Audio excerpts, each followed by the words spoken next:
Um, so Sharwin visited the family during the preparations for the funeral, and she walked into the lounge, and she said to me, Mrs. Pike had asked if I would be prepared to do the closing prayer at Mr. Pike's service.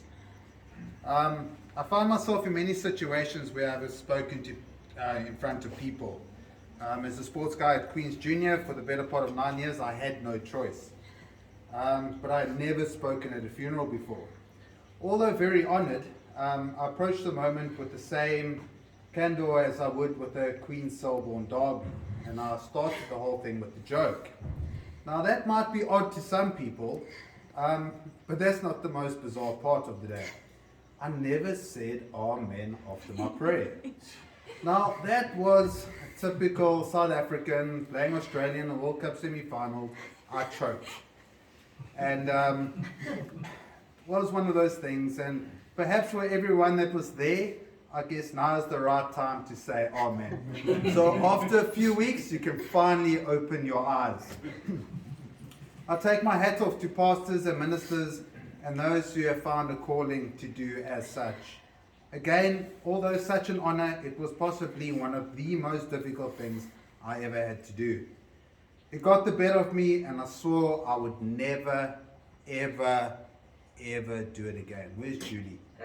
And here I stand. Mr. Pike was born at Frontier Hospital in Queenstown and spent his childhood growing up in this beautiful town. He attended both the primary school and the high school, bringing his secondary education to a close. There is a saying that you are born to teach. You can't be made into a teacher. Mr. Pike was definitely born to teach. Yes, you have to start somewhere. I know this is being like recorded, but Selborne was the beneficiary of that start.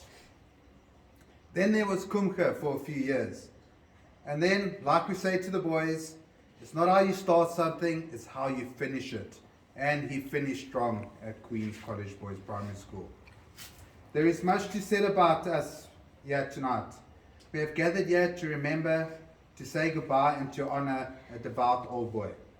A brother, husband, father, teacher, leader, and a friend. I've never really understood what it was meant to be an old boy. I heard people speak about it, I saw what it meant to people, but still never grasped the whole thing myself. Maybe because I was living at Queen's Junior every single day of my life. As I served as the chairman of the mother branch, I finally realized what this old boys institution meant. A big part of that came from Mr. Pike's love of the school. We had many chats about the school and the organization as a whole. So I'd like to give Mr. Pike credit for my growth within this organization. Mr. Pike might only have played a small part of my life, but there was such an impression on how I plan to live the rest of my life from this day forward. I remember thinking how exciting it was going to be to have an old boy sitting at the helm of our primary school. When Mr. Pike became headmaster on the 1st of July 2018, our primary school had been through a bit of a hard time. And he took over our school. And anyone who knows the school, Mr. Van Reis, Mr. Naxagoras, sometimes it's a hard nut to crack. Change doesn't always suit everyone. Teachers get stuck in their ways. I know, I'm a teacher. Man, that chair in the staff room is my chair. No one's taking that chair from me. But for me, I was lucky. It was different. Someone who has sung Queens Forever clutching onto their badge. Someone who has practiced the trooping of the colour over and over and over and over again. It just became second nature. Someone who would understand the ethos, the background, the tradition. It excited me. I did not realize what an impact Mr. Lester Pike would truly have on many of us and our school.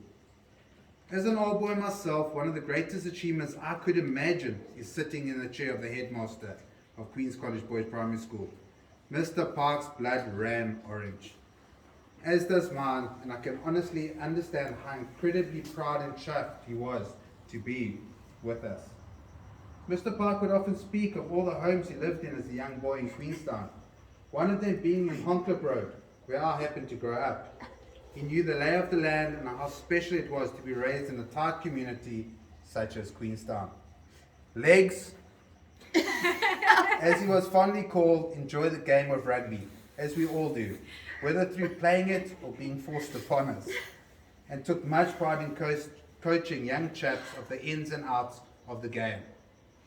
While jotting down some of his past experiences, possibly to update his CV for Queen's Junior Headmaster's post, Michaeli's daughter found a scribbled note detailing some of his past experiences, of which all were connected to rugby or sport in some or other way.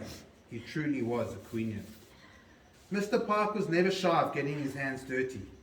Where it used to always be a few staff members locking the school up after derby fixture and a couple of beers, that became his job. He climbed scaffolding to secure spotlights for the school play. Apparently a hobby of his was climbing up stairs and falling down those same stairs. Yeah. Okay. And he was a staunch supporter of community upliftment. I happened to be there when he said the following. My wife was once using his office to pack care packages for the elderly of the old age home. His dry sense of humor was never missed.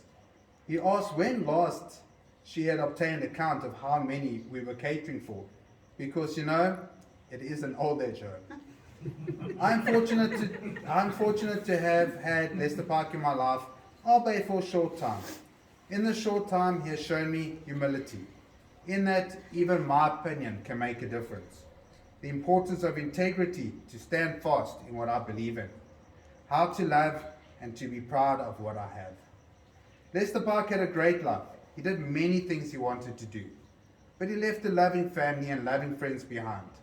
He was a good and kind man and will be missed by many. I will end with a quote that Mrs. Pike had put on Facebook.